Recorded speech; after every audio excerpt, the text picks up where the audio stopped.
Welcome to my YouTube channel. आज मैं आपको क्लास 4th के लिए ईवीएस का चैप्टर नंबर 1 पढ़ाऊंगी। उर्दू मीडियम से पढ़ेंगे। हिंदी मीडियम के सारे ही चैप्टर आपको चैनल की प्लेलिस्ट में मिल जाएगी। तो सभी बच्चे साथ में पेन और कॉपी लेकर बैठेंगे ताकि question answer hand to hand लिख सके। तो चैप्टर नंबर 1 का नाम है चलो चलें स्कूल और ये बुक के पेज नंबर 1 पर है। अब देखो बच्चों, जैसा कि चैप्टर के टाइटल से पता चल रहा है कि इस चैप्टर में हम स्कूल से मुतालिक बातों को पढ़ेंगे। यानी कि बच्चों, आपको इस चैप्टर में हिंदुस्तान के, भारत के अलग अलग स्टेट्स के बारे में बताया जाएगा कि यहाँ पर बच्चे स्कूल जाने के लिए कौन कौन से रास्तों का इस्तेमाल करते हैं और वो स्कूल पढ़ने के लिए जाते हैं। देखो यहाँ पर एक पिक्चर दी हुई है ब्लू बॉक्स के अंदर, और यहाँ पर एक बांस का बना हुआ पुल है और यहाँ पर बच्चे लाइन से पढ़ने जा रहे हैं। बांस को हाथ में इधर से पकड़ रखा है और एक हाथ में किताबें हैं। तो इस बॉक्स के अंदर क्या लिखा है पहले ये पढ़ लेते हैं। जहाँ हम रहते हैं वहाँ बेतहाशा बारिश होती है, यानी कि बहुत ज़्यादा बारिश होती है। बारिश के बाद कभी कभी घंटों घंटों तक पानी होता है, लेकिन वो हमें स्कूल जाने से नहीं रोक सकता है। हम एक हाथ में अपनी किताबें उठाते हैं और दूसरे हाथ से बांस को पकड़ते हैं, जैसा कि अभी मैंने ऊपर पिक्चर में बताया था। और ये सभी बच्चे इस तरीके से पुल को पार करते हुए स्कूल पढ़ने के लिए जाते हैं। अब यहाँ पर देखो, बुक में एक एक्टिविटी दी गई है। कहा गया है कि इस तरीके से ईंटें ज़मीन पर रखो और उन पर चलकर आपको दिखाना है। तो सवाल नंबर 1 है कि चंद ईंटें जमा करें जैसा कि तस्वीर में दिखाया गया है। उनको ज़मीन पर एक लाइन में इस तरीके से बिछा दें और इस पर चलने की कोशिश करें।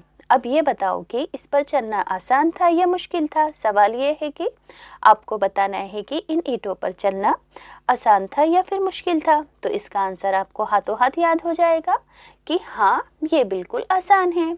आप अपनी कॉपी में हैंड टू हैंड लिख दोगे। सवाल नंबर 2 है कि एक छोटा सा पुल बनाइए। 4 या 5 बांसों की बल्लियों को लेकर इस तरीके से आपको एक पुल बनाना है। बांस की बल्लियां लेनी है, बांस लेने हैं।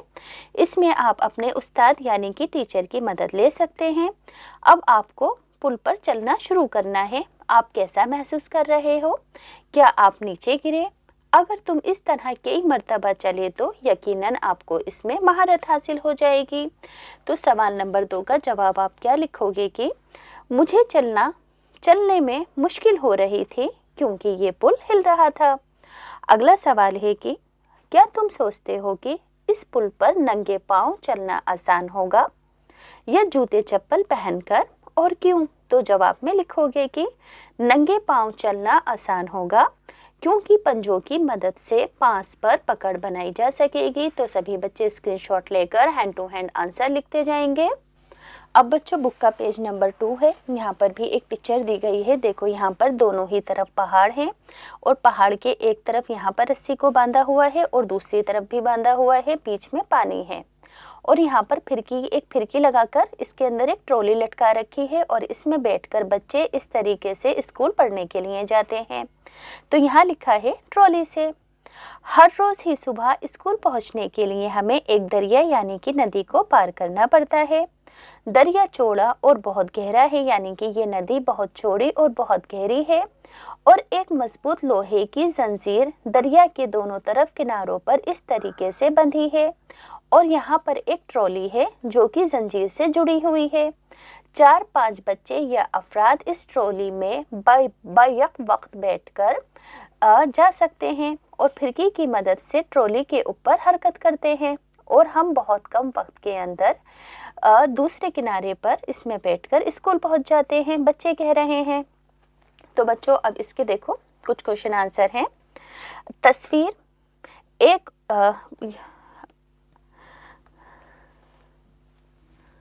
अब बच्चों, यहाँ पर फिर से 2 तस्वीरें दी गई हैं, तस्वीर नंबर 1 और तस्वीर नंबर 2। यहाँ पर कहा गया है कि तस्वीर 1 और 2 को आपको गौर से देखना है ना। बच्चे कुएं से पानी की बाल्टियों को खींच रहे हैं। क्या तुम दोनों तस्वीरों के फर्क को, डिफरेंस को वाजे कर सकते हो? और चीज़ों को उठाने के लिए फिरकी का इस्तेमाल करने से सहूलियत होती है या फिर बगैर फिरकी के? तो सवाल नंबर 1 के जवाब के अंदर आपको क्या लिखना है कि पहली वाली तस्वीर में फिरकी का इस्तेमाल नहीं है, है ना। हमने जब इन दोनों तस्वीरों को गौर से देखा तो पहली तस्वीर में फिरकी का इस्तेमाल नहीं है, और फिर आगे लिखोगे कि फिरकी का इस्तेमाल करने से चीज़ों को उठाने में सहूलियत होगी। अब आगे है सवाल नंबर 2। अपने एतराफ़ में देखो कि कहाँ कहाँ तुमने फिरकी का इस्तेमाल होते हुए देखा है। तो आप लिखोगे कि हमने फिरकी का इस्तेमाल भारी सामान उठाने के लिए, झंडा लहराने के लिए और लोहार के ज़रिए औजार बनाते हुए देखा है। अगला सवाल है कि तुम भी चरखी या खाली धागे की रील से फिरकी बनाकर देखो, जैसा कि इस तस्वीर में दिखाया गया है। देखो बीच में यहाँ पर फिरकी लगी है, एक हिस्सा इस बच्ची ने पकड़ रखा है और एक हिस्से के अंदर सामान को उठा रखा है। आप भी इस तरीके से फिरकी का इस्तेमाल कर देख सकते हैं और चीज़ों को उठाकर देख सकते हैं, तो आपको खुद ही फील होगा कि फिरकी की मदद से चीज़ों को उठाना आसान रहेगा। अब बच्चों बुक के पेज नंबर 3 पर आ जाते हैं। यहाँ पर देखो पहले वाले पेज पर जो पुल था वो कच्चा पुल था, यहाँ पर एक पक्का कंक्रीट का बना हुआ पुल है। तो यहाँ लिखा है सीमेंट का पुल। हमें अक्सर आबी खतों यानी कि पानी वाली जगहों को पार करने की ज़रूरत पेश आती है, लिहाजा हम पुलों का इस्तेमाल करते हैं। और ये सीमेंट, ईंटों और लोहे के सरियों से तामीर किए जाते हैं इस तरीके के पुल, जैसे कि तस्वीर में दिख रहा है। तो पुल पर चढ़ने और उतरने के लिए सीढ़ियाँ भी बनी होती हैं, दोनों तरफ यहाँ पर आपको सीढ़ियाँ दिख रही हैं। तो यहाँ पर बच्चों कुछ क्वेश्चन आंसर हैं। सवाल नंबर 1 है कि ये पुल बांस के पुल से किस तरह मुख्तलिफ है। तो आंसर लिखोगे कि ये पुल सीमेंट का है और पक्का है, जबकि बांस का पुल कमज़ोर है। नेक्स्ट है कि आपके ख्याल से कितने अफराद एक वक्त में इस पुल को पार कर सकते हैं। तो तकरीबन 20 से 30 लोग। नेक्स्ट है कि तुमने देखा कि किस तरह बच्चे मुख्तलिफ किस्म के पुलों और मुख्तलिफ नाहमवार यानी कि ऊंचे नीचे रास्तों और नदियों को पार करके स्कूल पहुंचते हैं। तो यहाँ पर कहा गया है कि बच्चों कुछ सवाल हैं। सवाल नंबर 1, अगर तुमको मौका मिले तो तुम इनमें से कौन से पुल से जाना पसंद करोगे और क्यों। तो कॉमन बात है कि हम पक्के वाले पुल से ही जाना पसंद करेंगे। आंसर में लिखोगे कि मैं सीमेंट के पुल से जाना पसंद करूंगी क्योंकि ये मजबूत होगा। अगला सवाल, क्या तुम्हें अपने स्कूल जाते वक्त कोई पुल पार करना पड़ता है? अगर हाँ तो वो किस तरह का पुल है। तो आप लिखोगे कि हाँ, एक सीमेंट से बना पुल पार करना पड़ता है। नेक्स्ट है कि अपने नाना नानी दादा दादी से मालूम करो कि जब वो छोटे थे तो किस किस्म के पुल हुआ करते थे। आंसर होगा कि उनके वक्त जो पुल होते थे वो बांस और लकड़ी के होते थे। सभी बच्चे स्क्रीनशॉट लेके हैंड टू हैंड आंसर लिखते जाएंगे। अब है पेज नंबर 4, क्या तुम्हारे घर के पास कोई पुल है। तो पुल के बारे में आपको कुछ इन्फॉर्मेशन लिखनी है, जैसे कि यहाँ पर सवाल नंबर 1 में दिया गया है कि पुल कहाँ पर है, पानी पर, किसी सड़क पर, पहाड़ों के दरमियान या कहीं और। तो आंसर होगा कि हाँ, एक पुल है और ये नहर के ऊपर है। अगला सवाल होगा, कौन कौन लोग पुल का इस्तेमाल करते हैं। क्या ये पुल चलने वाले लोग इस्तेमाल करते हैं या गाड़ियों और जानवरों के इस्तेमाल में भी आता है ये पुल। तो आंसर में लिखोगे कि पुल का इस्तेमाल पैदल चलने वाले, गाड़ियां और जानवर सभी करते हैं। नेक्स्ट है कि पुल पुराना दिखाई देता है या नया तामीर किया गया है। तो आंसर होगा कि ये पुल नया तामीर किया गया है।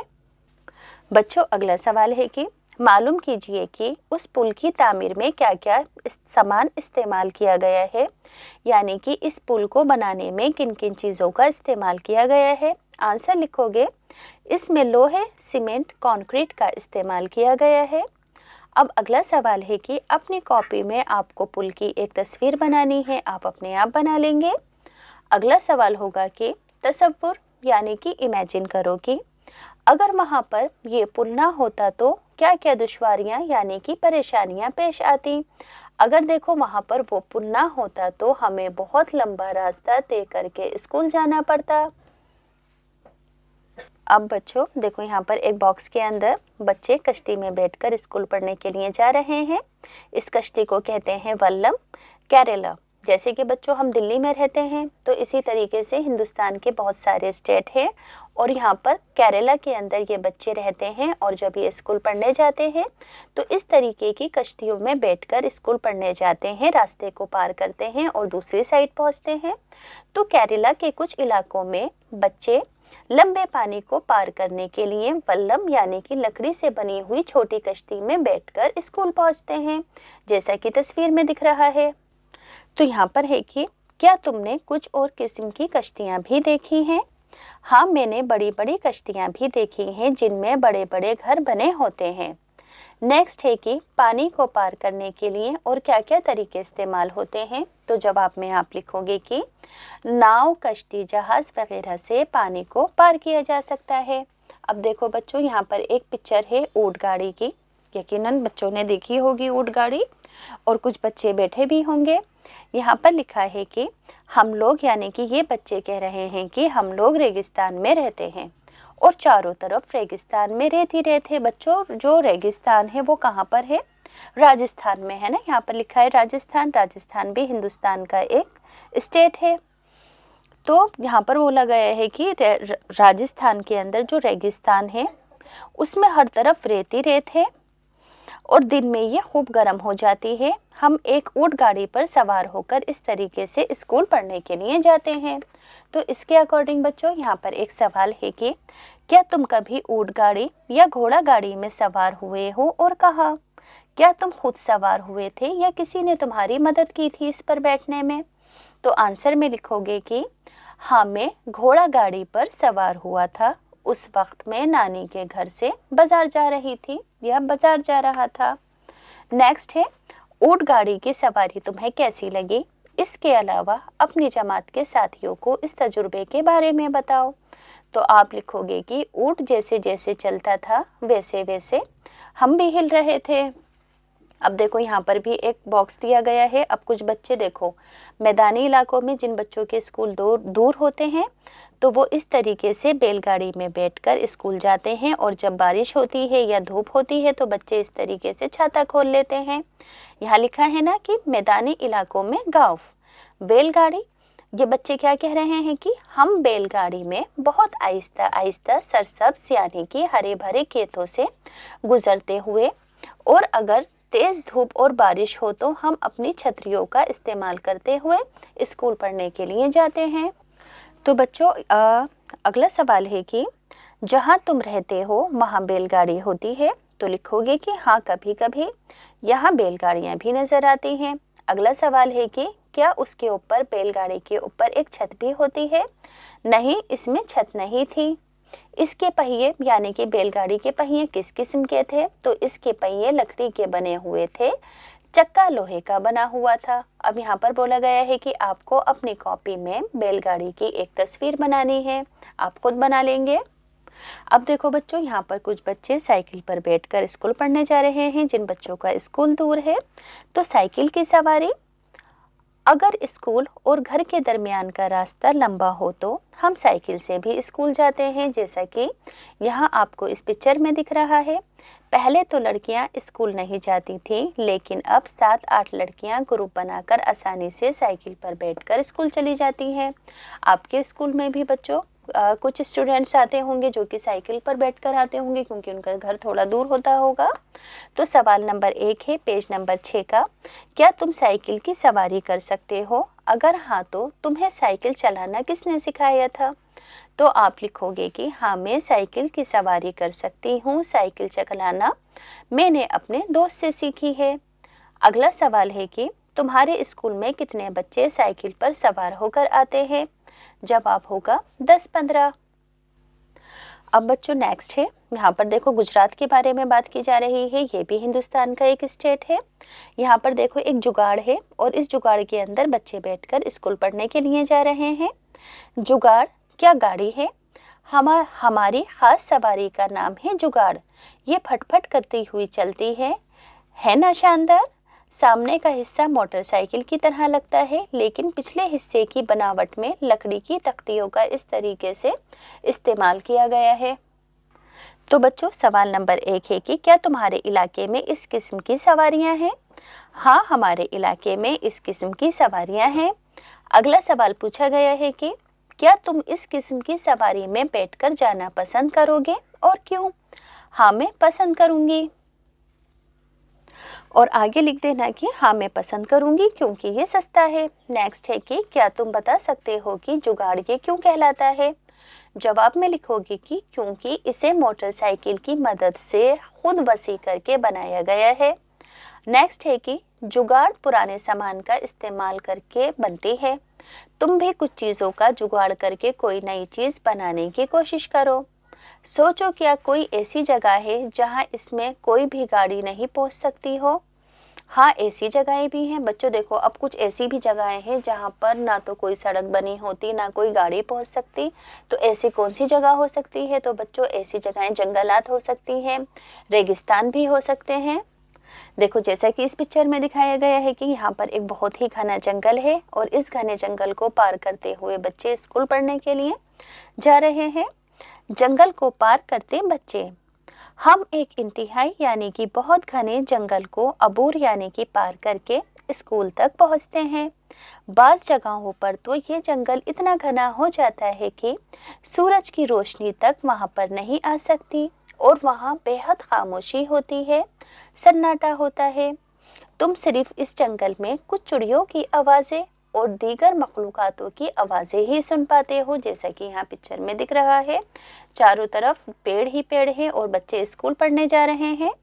तो सवाल नंबर 1 है कि क्या तुम कभी घने जंगल से गुजरे हो और कोई ऐसी जगह देखी है? तो आंसर में लिखोगे कि हाँ, जब मैं पिकनिक पर गई थी तब मैंने जंगल देखा था। जंगल में मुख्तलिफ किस्म के जानवरों की आवाज़ें भी आ रही थी। अगला सवाल है कि क्या तुम कुछ चिड़ियों की शिनाख्त उनकी आवाज़ को सुनकर कर सकते हो? तो आंसर में लिखोगे कि हाँ, चिड़ियों, तोते, कौवे वगैरह की शिनाख्त यानी कि पहचान उनकी आवाज़ सुनकर कर सकते हैं। स्क्रीनशॉट लेकर हैंड टू हैंड आंसर लिखते जाना कॉपी में। अब देखो, यहाँ पर आगे बर्फ़ को पार कर कर बच्चे स्कूल पढ़ने के लिए जा रहे हैं।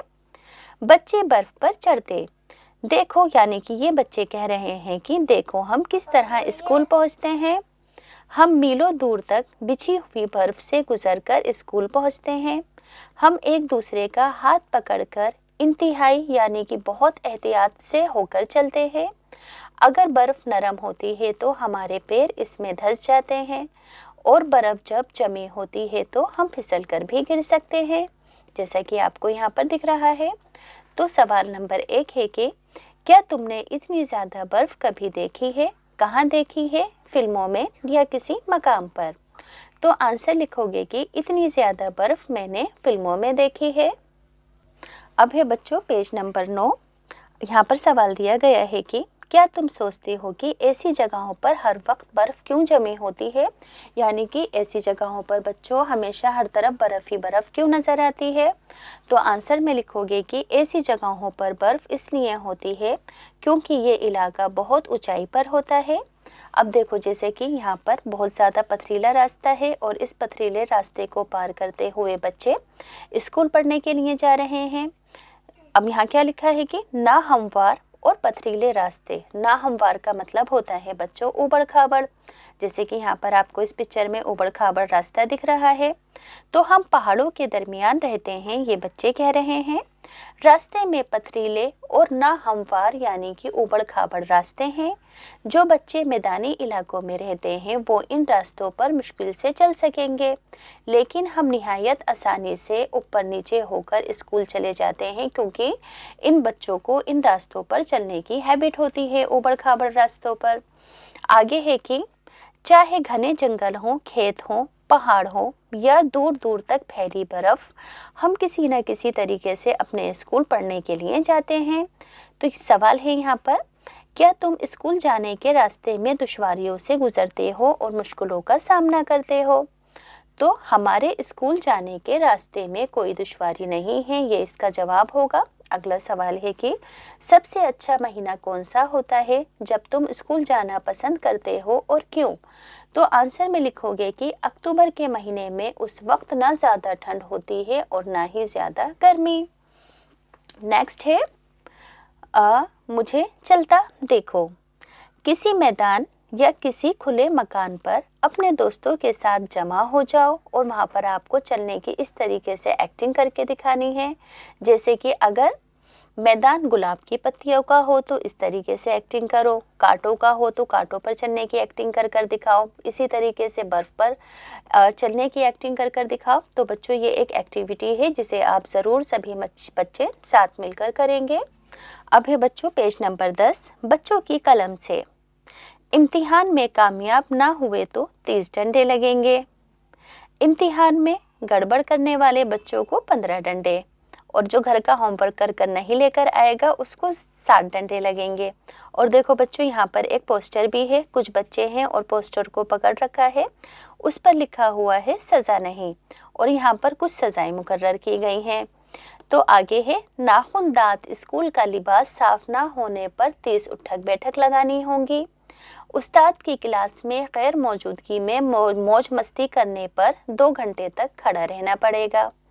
दरमियानी वक्फा यानी कि लंच टाइम, रिसेस टाइम में क्लास में वक्त पर ना पहुँचे तो 1 घंटे तक दोनों हाथ ऊपर करके आपको खड़ा रहना पड़ेगा। तो देखो यहाँ पर कुछ सज़ाएं बताई गई हैं और साइड में एक पोस्टर भी दिया गया है कि सज़ा नहीं। तो इससे मुतालिक यहाँ पर 3 सवाल हैं। पहला सवाल है कि क्या तुम्हारे स्कूल में भी सज़ा मिलती है और किस तरीके की मिलती है? तो आप लिखोगे कि जी हाँ, शरारत करने या काम ना करने पर हमें क्लास में कान पकड़कर खड़ा कर दिया जाता है। अगला सवाल है कि क्या तुम सोचते हो कि स्कूल में सज़ा मिलनी चाहिए? हाँ, स्कूल में सज़ा मिलनी चाहिए ताकि तलबा, स्टूडेंट दोबारा गलतियों को ना दोहराएं। अगर देखो सज़ा नहीं होगी तो बच्चों में तो कोई डर ही नहीं होगा, इसलिए कुछ मुकर्रर सज़ाएं होनी चाहिए। अगला है, क्या सज़ा एक ही वाहिद तरीका है गलतियों को सुधारने का? स्कूल में गलतियां कम करने और रोकने के लिए कुछ असूल बनाओ, यानी कि सज़ा के अलावा भी और दूसरी बातों को अपनाकर हम गलतियों को, बच्चों को शरारत करने से रोक सकते हैं। तो इसके जवाब में क्या लिखोगे आपकी? बार बार एक ही गलती पर सज़ा देनी ज़रूरी है। अब जैसे कि बच्चों का अच्छा काम करने पर उन्हें तोहफा दिया जाए ताकि बच्चों को एप्रिसिएशन मिले। इसके अलावा बच्चों की हौसला अफजाई भी करनी चाहिए ताकि सभी बच्चे अपने आप के अंदर प्राउड फील करें। तो बच्चों देखो यहाँ पर ये चैप्टर कंप्लीट हो गया है। प्लीज़ चैनल को लाइक, सब्सक्राइब और शेयर ज़रूर करें।